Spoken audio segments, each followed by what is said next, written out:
성경 말씀 로마서 12장 3절, 로마서 12장 3절. 내게 주신 은혜로 말미암아 너희 중 각 사람에게 말하노니 마땅히 생각할 그 이상의 생각을 품지 말고 오직 하나님께서 각 사람에게 나눠주신 믿음의 분량대로 지혜롭게 생각하라. 오늘 여기 말씀 보면 너희 중 각 사람에게 이렇게 시작을 합니다. 그러니까 기독교는 개인이 아니라는 거예요. 기독교는 공동체입니다. 그래서 예수님께서도 보면 12제자를 공동체를 만드셨습니다. 또 우리 사도행전 2장에 보면 오순절날 마가의 다락방에서 성령이 임하실 때, 다시 말해서 교회가 처음 탄생할 때도 120명의 공동체가 있었습니다. 그 공동체가 3,000명, 또 5,000명으로 변했고 나중에는 허다한 수많은 무리로 변한 것을 우리가 성경을 통해서 알 수 있습니다. 이것이 교회예요. 교회는 어떤 교파가 아닙니다. 성경 어디에도 장로교, 감리교, 침례교, 순복음교 이런 교파는 어디에도 없습니다. 그건 다 사람들이 만든 거예요. 그렇다고 교회가 어떤 무슨 YMCA니 무슨 CCC 클럽도 아닙니다. 교회는 그리스도의 몸, 다시 말해서 하나님 예수 그리스도를 믿는 사람들이 모인 것이 바로 교회예요. 교회는 어떤 조직이 아니라 유기체입니다. 생명입니다. 우리가 고린도전서 1장 2절에 보면 이런 말이 있습니다. 고린도전서 1장 2절, 고린도에 있는 하나님의 교회.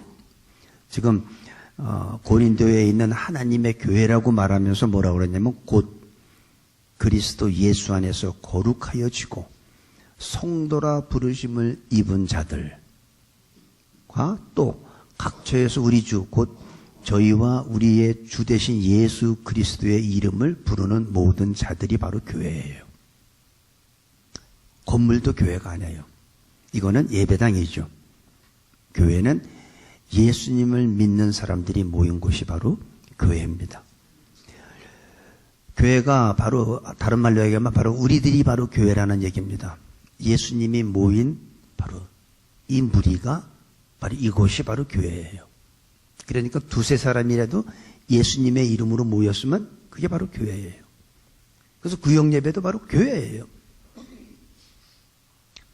근데 이 교회 안에는 여러 종류의 사람들이 모여 있습니다. 세상에서는 같은 직업끼리 모이게 돼요. 예를 들면 변호사는 변호사끼리. 그래서 무슨 변호사 협회 이렇게 만들잖아요. 의사들은 의사들끼리. 그리고 무슨 어떤 건축업을 하는 사람들은 또 자기들끼리 모여입니다. 그러니까 대부분 의견과 대화가 비슷하게 되는데 교회는 다른 문화와 다른 가정 환경과 다른 성품, 다른 직업을 가진 사람들이 모인 곳이 교회예요. 그러니까 의견이 다를 수가 있죠. 그러니까 교회에서는 의견도 다르지만 서로 분열될 확률이 있는 곳이 또 교회라고 우리가 생각할 수 있습니다. 근데 그럼에도 불구하고 교회는 하나예요. 교회는 하나. 그리스도의 몸은 갈라지면 안 되는 거예요. 아무리 서로는 다른 지체고 다른 직업이고 다른 생각이고 다른 환경에서 자랐다 할지라도 교회는 하나가 됩니다. 언제? 오늘 말씀에 보니까 내게 주신 은혜로 말미암아 너희 중 각 사람에게 말하노니 마땅히 생각할 그 이상의 생각을 하지 않으면 교회는 하나가 될 수밖에 없다는 거예요. 그 이상의 생각을 하지 말라는 거예요. 근데 우리는 그 이상의 생각을 하잖아요. 월권하잖아요. 남의 일에 너무 간섭하잖아요. 그 이상의 생각을 하지 말라는 거예요. 그러면 교회는 하나가 됩니다. 우리가 지난 시간에도 잠깐 얘기했지만 그 이상의 생각을 하지 말라는 게 뭐냐면 자기 자신을 알라는 거예요. 자기 주제를 알라는 거죠. 너무 사람들은 자기가 마땅히 생각할 그것만큼만 생각하는데 그 이상을 생각해요. 이게 무슨 얘기냐면 하나님께서 각 사람에게 나눠주신 믿음의 분량이 있다는 겁니다. 나의 믿음의 분량이 있고 저 사람의 믿음의 분량이 있는데 내 믿음의 분량 그 이상을 생각하지 말라는 거예요. 그러니까 남의 일에 간섭하지 말라는 거예요. 다른 뜻으로 얘기하면 자기가 맡아 주어진 일에 자기 위치에서 최선을 다하라는 겁니다. 그 이상의 생각을 품지 말라. 그러면 교회는 분열되지 않고 하나가 될 수밖에 없습니다. 그럼 예를 들면 교회 안에서 어떤 사람이 잘못했다 하더라도 그 사람을 지적하고 충고하지 말라는 거죠. 충고하면 어떻게 될까요? 그 사람이 내가 잘못했거나 하고 회개하고 뭐 고칩니까? 화내죠. 어떤 사람은 겉으로 화내는 사람이 있고 어떤 사람은 속으로 화내는 사람이 있죠.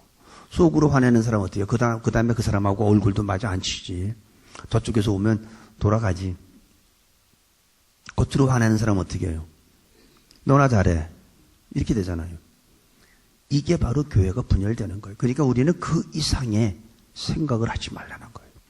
필요 이상에 너무 앞서가도 안 되고, 그렇다고 다른 사람의 잘못한 것을 우리가 가만히 있으라는 게 아니에요. 그 사람을 위해서 우리는 충고 대신 뭐를 해야 돼요? 하나님께 기도. 기도하면 하나님께서 그 사람을 변화시켜 주세요. 그렇죠? 내가 변화시킬 수 있습니까? 여러분들의 자녀가 마음대로 됩니까? 안 돼요. 사실 모든 부모한테 물어보세요. 아마 일부 아주 지극히 극소수 빼고는 자기 자식이 마음에 드는 사람은 없을 거예요. 오죽하면 무자식이 상팔자란 말이 나왔겠습니까? 여러분들은 자기 자식이 마음에 듭니까? 내 자식은 너무너무 마음에 들어. 물론 그런 사람도 있어요. 있지만 대부분 자기 자식이 마음에 안 들어. 마음에 안 들지면 어떡합니까? 끊임없이 사랑하죠. 끊임없이 알아도 모르는 척하고 들어도 못 들은 척하는 게 부모 아닙니까? 여러분, 부모들이 자식이 하는 건 몰라요? 그 자식들은 부모가 모르는 자한테 다 알아요. 다 알지만 모르는 척하고 못 들은 척하고 계속해서 끊임없이 사랑해 주기 때문에 여러분과 제가 그래도 이나마 이 자리에까지 오게 된 겁니다.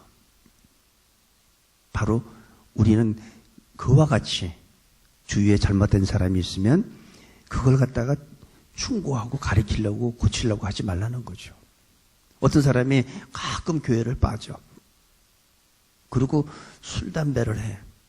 그렇다고 그 사람한테 책망하고 그 사람을 갖다가 힘들게 하면 그 사람이 술, 담배 끊을까요? 도망가죠. 그러니까 교회 떠나잖아요. 어떤 분이 그러더라고요. 어느 교회 갔는데 그 장로님이 교회 다니려면 술, 담배 끊으라고. 당신 보니까 냄새가 확 나는데 술, 담배 끊어야 된다고. 그러니까 그 사람이 그 교회 다니겠어요? 안 다니지. 힘들게 하면 그 사람은 도망가게 되어 있어요. 하지만 격려해주고 위로해주고 사랑해주면 그리고 기도해주면 하나님께서 그 사람을 변화시켜줘요. 물은요 흘러가게 내버려둬야 돼요. 그걸 막으면 안 돼요. 물은 흘러가게 내버려두면 나중에 그 더러운 물이 계속 흘러가다 보면 깨끗한 물로 변하게 되어 있습니다. 여러분 계속 그 꾸종물이 계속 흘러갈 것 같습니까? 계속 흘러가다 보면 나중에 그 물이 깨끗한 물로 변해요. 그러니까 가르치고 충고하려고 하지 마세요. 한참 흐르면 더러운 물도 깨끗한 물이 됩니다. 오늘 보니까 이게 믿음의 분량대로 이렇게 말이 나와요. 믿음의 분량대로라는 건 뭐죠? 믿음의 차이가 있다는 얘기죠. 성경에서 그렇게 얘기했어요. 그러니까 믿음이 큰 사람도 있고 믿음이 적은 사람도 있다는 거예요. 우리는 그 사실을 인정해야 돼. 내 믿음의 기준으로 상대방을 보지 말라는 거죠. 내 믿음의 기준으로 상대방을 정죄하고 비판하고 하면 그 사람은 절대로 안 변합니다. 그러니까 내 믿음의 분량, 믿음이 연약한 자에게 내 믿음의 잣대를 가지고 충고하고 하면 그 사람이 변하는 게 아니라 오히려 더 나빠져요.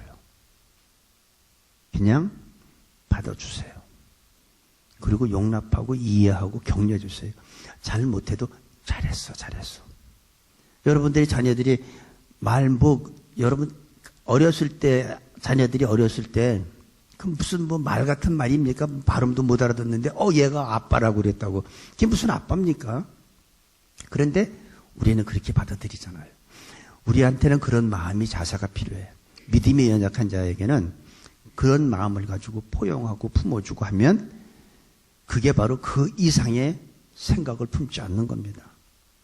그냥 용납하고 격려해주고 믿음이 연약한 사실을 인정해주고 격려해주면 그 사람은 믿음이 자라게 되어 있어요. 근데 또 믿음이 적은 사람들 있잖아요. 믿음이 적은 사람이 보면 믿음이 좀 성령 충만하고 믿음이 많은 사람들 보면 그러죠. 유난 떠네, 유난 떠로. 꼭 저렇게 믿어야 돼. 그런 사람들 있잖아요. 그것도 자기의 믿음이 연약하면 그냥 그 수준에서 그 이상의 생각을 품지 말라는 거죠. 그 유난 떠는 게 아니에요. 그 사람은 그만큼 하나님께서 은혜를 주고 감사하고 감격하기 때문에 손뼉도 치고 손도 들고 하는 거지. 믿음이 연약한 사람은 또 유난 떤다고 하면 안 된다는 거죠. 그게 뭐냐면 있는 그대로 받아주는 것이 그 이상의 생각을 품지 않는 거예요. 그렇게 될 때 교회가 분열되겠습니까? 하나죠. 하나가 되죠. 서로 이해하고 용납하고 받아주는데 어떻게 교회가 분열이 되겠습니까? 그 사실을 인정해 주는 것이 가장 중요합니다. 믿음이 있기 때문에, 믿음이 없기 때문에 그러는 거예요. 믿음이 없는 사람은 없는 행동을 보이고 믿음이 있는 사람은 있는 행동을 보이는 거예요. 특별히 남편들한테 그 아내들이 그러잖아요. 대부분 보면 남자보다는 여자분들이 더 믿음이 조금 성숙한 것 같은데 자기 남편들 볶지 마세요. 왜 당신은 교회 다니고 예수 믿은 지가 얼마 됐는데 아직도 그 모양이야. 그거 하지 말라는 거예요. 그러면 남편들은 어떻게 해요? 알았어, 나 오늘 교회 안 가. 이렇게 되잖아요. 그게 잘한 거예요? 잘못한 거지. 그래도 당신은 다른 남편보다 당신은 내가 기대했던 것보다 당신은 참 열심히 기도도 드문 그렇게, 나 깜짝 놀라서 당신 기도 듣고. 놀래지 않았어도 그렇게 얘기하라는 거예요. 응? 그렇잖아요. 지적하지 말고. 우리 부모님들이 다 피눈물 흘리면서 우리들을 키운 겁니다. 못 본 척하고 못 들은 척하는 것 같이.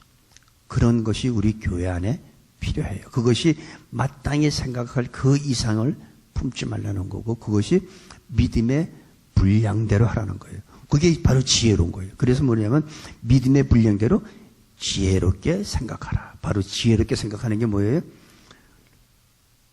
자기의 분수를 생각하고 자기의 각자의 믿음의 차이가 있다는 걸 인정하라는 거예요. 저 사람은 믿음이 그밖에 안 되니까 그 정도인 거예요. 왜 당신은 우리 일주일에 예배가 몇 번이나 있는데 왜 당신은 주일날만 나와? 그거 하지 말라는 거예요. 당신은 왜 예배 참석해가지고 자꾸 졸아? 그것도 하지 말라는 거예요. 집에서 조는 것보다 여기 와서 조는 게 더 하나님은 더 원하세요. 그렇잖아요? 집에서 조는 게 좀 낫겠어요? 여러분의 남편이 여기 와서 존다고 창피해 죽겠다고 그러지 말고 여기 와서 졸아도 그게 하나님은 더 기뻐하세요.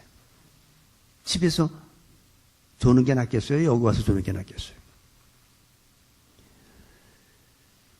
많은 사람은 하나님께서 은사도 차이를 두셨고 은사도 다르고 믿음도 차이가 있다는 걸 여러분들이 꼭 생각하세요.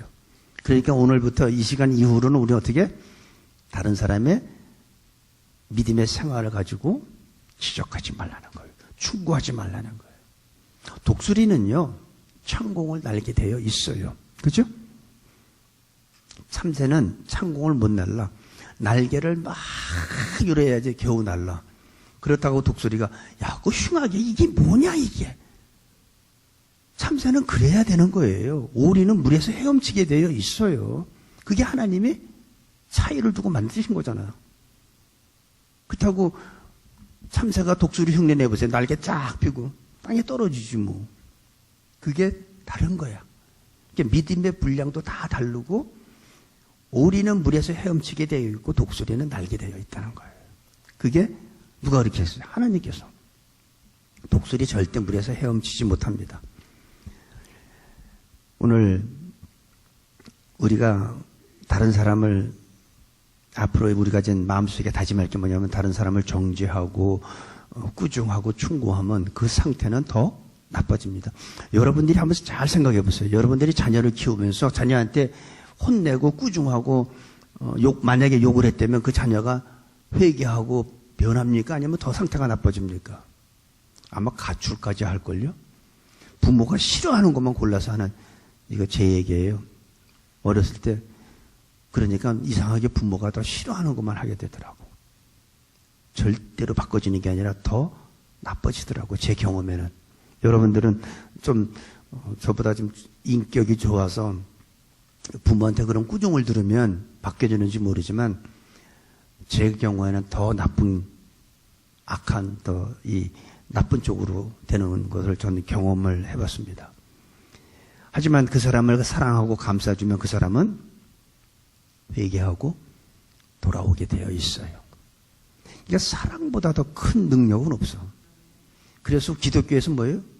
사랑, 믿음, 소망이 있죠. 근데 그 중에 제일은 사랑이라. 그래서 하나님은 사랑이에요.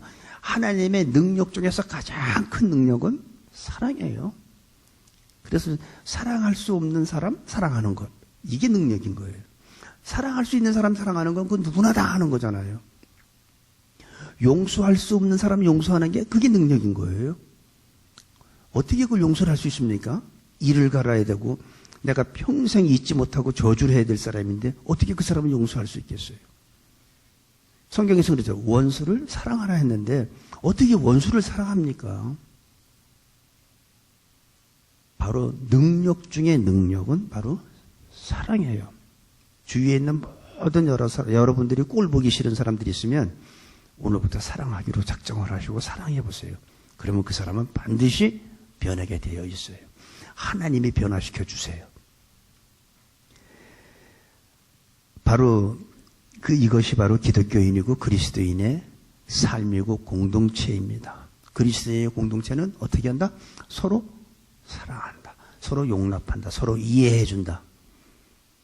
그리고 세상 사람들은 지적하고 충고하고 야단치죠. 근데 우리는 어떻게 해야 돼요? 감싸고 격려해 주는 거예요. 잘했어, 잘했어. 너무 잘했어. 그러면 상대방은 더 잘하려고 그래요.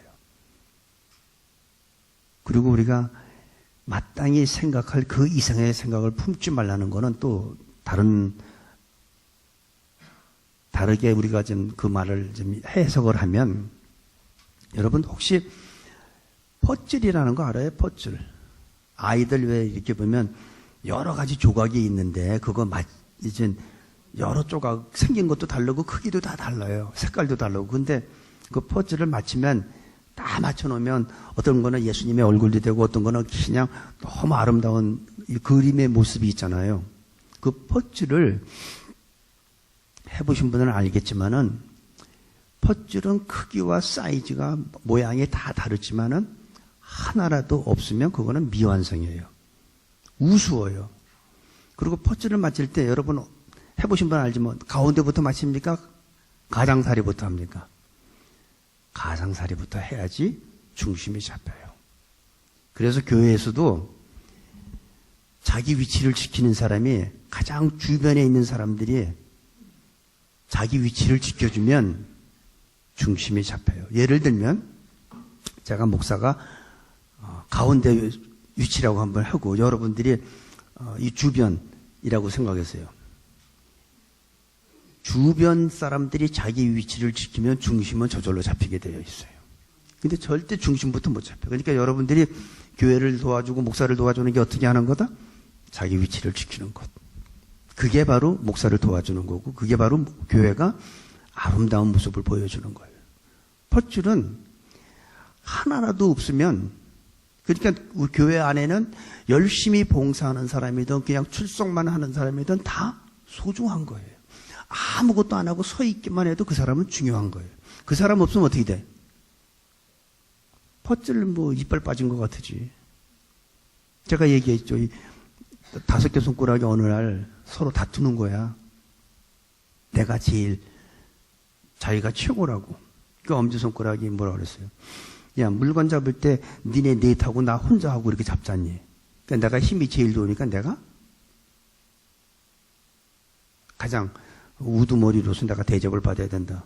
이게 둘째 손가락이. 웃기지 마라. 어디 중요한 거 가르칠 때 이거로 가르치니 이거로 가르치니.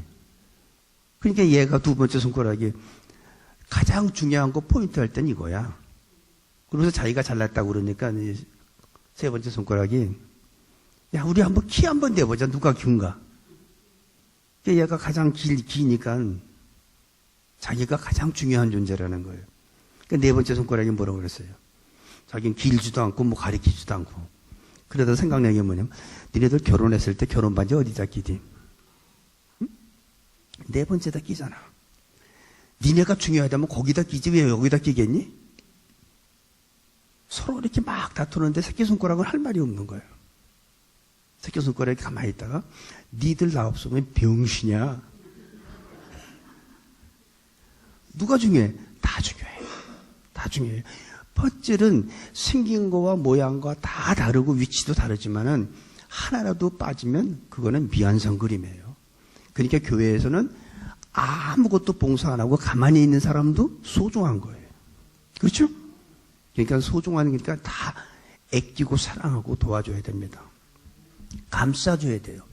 아무 일을 하지 않아도 필요한 사람입니다.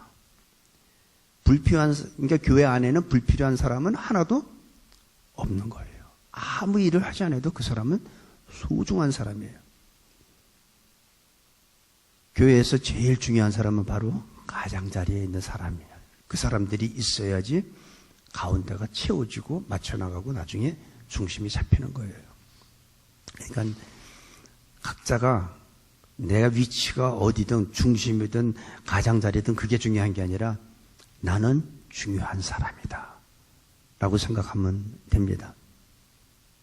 자기 위치에만 있으면 돼요. 어떤 사람은 근데 자기의 위치에 있지 않는 사람들이 너무나 많아, 교회에. 예를 들어서 우리 찬양팀이 자기 위치 있으면 되는데 안내가 제대로 하나 하고선 가서 이렇게 간섭하러 나가잖아요. 그러면 자기 위치를 어떻게 빠지게 되는 거지. 그러니까 퍼즐은 자기 위치에 있으면 이게 완성이 되는데 자기 위치에 않고 그냥 간섭하는 사람들이 너무나 많아요. 안내위원이 제대로 하나? 그러고선 괜히 나가면 자기 위치 빠지면 이게 바로 비는 거예요. 이게 잘못되는 거예요. 그러니까 우리가 해야 될 일은 다른 사람 간섭하지 말고 자기 위치에서 자기가 맡아진 일만 충실히 하면 그게 바로 아름다운 교회고 그게 퍼즐이 맞아가는 거예요. 어떤 사람은 또 이 자기 일을 일찍 끝내고 돌아다니면서 간섭하는 사람들 있잖아요. 하지 마세요. 내일 마쳤으면 그냥 그거로 끝나면 돼. 근데 어떤 사람은 자기 일 빨리 끝내다 놓고 여기 가서 뭐 간섭하고 저기 가서 간섭하는데 그게 바로 올권하는 거예요. 그게 바로 마땅히 생각할 그 이상의 생각을 품는 거예요. 그러면 교회는 분열되기 시작해요. 그래서 우리는 어떻게 하나요? 내가 자기한테 주어진 일을 충실히 감당하면 바로 그것이 자기 위치를 지키는 거고 아무것도 안 해도 돼. 그냥 서 있어도 돼. 내 자리에 여러분들이 주일날 와서 이렇게 예배 시간에 앉아서 있는 바로 그 자리만 앉아주셔도 여러분들은 굉장히 중요한 거예요. 굉장히 큰일 하는 거예요. 만약에 돌아다니면 그 사람의 위치가 빠지게 되는 겁니다. 자기 자리에서 자기의 역할을 충실하면 됩니다. 그럴 때 교회는 평강이 있고 기쁨이 있고 감사가 있고 하나님 앞에 영광 돌리는 삶입니다. 그것이 그리스도인의 삶이에요. 내가 하나님이 주신 사명을 가지고 자리를 지키고 있을 때 하나님은 영광 받으시는 거예요. 내가 성경 공부를 가르치는 티처면 그것만 하면 돼. 학생이면 열심히 배우기만 하면 돼. 그러면 그게 거기에서 하나님께서 은혜를 주고 거기에서 하나님께서 감사를 주고 하나님이 그 모습을 통해서 영광을 받으시는 겁니다. 근데 우리는 지난 시간에 잠깐 얘기했지만 우리는 우리의 현 주소가 어디예요? 세상이죠. 우리는 세상 속에서 살아요. 예수님은 우리 보고 산속에 들어가 살라고 안 했어요. 너희는 세상의 빛이라고 그랬어요. 너희는 세상의 소금이라고 그랬어요. 그러면 우리가 살아가는 위치는 세상이죠. 세상 사람들과 같이 호흡하고 세상 사람들과 함께 일하고 세상 사람들과 같이 우리는 살아가지만 세상과는 관계없는 게 우리들이에요. 우리는 세상 사람들이 하는 그 모습대로 살아가는 게 아니라 세상 사람들과 함께 살지만 우리는 하나님의 뜻을 분별하고 살아가는 사람들이죠. 그러니까 세상 속에 살지만 세상 사람과는 차이가 있는 겁니다. 하나님의 뜻을 분별하며 살아가고 자기한테 주어진 임무를 충성스럽게 감당하는 게 바로 우리들의 모습이어야 돼요. 근데 그 감당하는 거 얼마만큼 해야 됩니까? 며칠? 몇 년? 몇십 년? 평생 죽을 때까지라도 하나님이 내게 주신 그 임무를 그 사명으로 생각하고 몇 년이 아니라 몇십 년이라도 묵묵히 우리가 그 길을 걸어가는 것이에요. 그것이 바로 하나님의 뜻을 이루는 거고 하나님이 기뻐하시는 모습이고 그런 삶을 살 때 분명한 건 뭡니까? 내 삶 가운데서 크고 작은 기적들을 우리가 체험하게 돼요. 내가 주어진 내 일을 열심히 하다 보니까 상상하지 못했던 일들이 벌어지는 거예요. 그 지난번에도 잠깐 언급을 몇 번 했지만 가나의 혼인잔치에서 그 하인들은요 자기의 맡은 자리에서 묵묵히 했더니 물이 포도주로 변하는 기적을 체험한 겁니다. 자기가 마땅히 생각할 그 이상의 생각을 품지 않았기 때문에 그게 바로 지혜로운 삶을 사는 겁니다. 그 지혜롭게 생각하는 겁니다. 믿음의 분량 이거를 우리는 받아들여야 돼요. 그러니까 오늘부터 저 사람 유난 떤다고 하지 마세요. 저 사람은 난 이상하게 있다가 저 사람만 보면 내가 시험이 들어. 이거 하지 말라는 거예요. 어떻게 갑자기 이 사람하고 옆에 있는 사람하고 얘기하다 말고 찬양하는데 갑자기 손뼉을 칠 수 있고 손을 들 수 있어. 그럴 수 있어요. 우린 그거 인정해 줘야 돼요. 그러니까 저 사람만 보면 나 이상하게 마음에 시험 들어. 그게 잘못된 거예요. 우리는 나의 믿음의 분량과 저 사람의 믿음의 분량이 차이가 있다는 것을 오늘 말씀을 통해서 우리는 인정하고 그 사실을 받아줄 때 우리는 상처받는 사람도 없고 교회가 분열될 일도 없고 우리가 해야 될 일은 못 가요. 고린도전서 4장 2절에 보면 이런 말이 있습니다. 맡은 자에게 구할 것은 충성이라고 했어요. 내가 할 건 다른 사람 간섭하는 게 아니라 내가 맡은 일에 충성을 다하면 돼요. 그래서 계시록에 있잖아요. 죽도록 충성하라. 그리하면 생명의 면류관을 받으리라. 의의 면류관을 받게 되어 있습니다. 생명의 면류관을 받게 되어 있습니다. 우리가 해야 될 것, 구할 것은 바로 내 맡은 자리에서 충성을 하면 그곳에 하나님의 나라가 이루어집니다. 하나님의 나라가 우리 새누리교회에 전 이루어질 줄로 믿습니다. 언제? 마땅히 생각할 그 이상의 생각을 품지 않고 믿음의 분량이 다르다는 것을 우리가 받아들이고 행동으로 할 때 그것이 바로 지혜롭게 생각하는 우리의 삶입니다. 그러면 교회는 하나가 되고 하나님의 기뻐하시는 것이 되고 하나님의 나라가 임하고 감사와 감격이 있게 되고 서로 사랑하게 되고 격려하게 되고 어떻게 될까요? 하나님의 영광 받으시는 교회가 됩니다. 믿음의 분량 이걸 받아들이는 게 바로 지혜롭다는 사실을 깨닫고 마땅히 생각할 그 이상을 품지 않고 분수를 지키는 것, 월권하지 않는 것. 내가 너무 다른 사람 간섭하는 게 바로 월권하는 거예요. 내 맡은 자리에서 나에게 주어진 임무를 묵묵히 감당하는 우리 모두가 되시기를 예수님의 이름으로 축복하고 기도합니다. 아버지 하나님, 오늘 말씀에서 보면 각 사람에게 말한다고 했습니다. 기독교는 개인이 아니라 공동체라는 그 사실을 깨닫게 해주시고 그 공동체에는 여러 가지 다른 믿음의 분량도 다르고 그 공동체에는 생각과 환경도 다르고 직업도 다릅니다. 그래서 세상이라면 분열되고 많은 하나가 되지 않을 확률이 있지만 그리스도 예수 안에서는 하나가 된다는 사실을 깨닫게 해주시고 마땅히 생각할 그 이상을 생각하지 않는 저희 모두로 축복하여 주옵소서.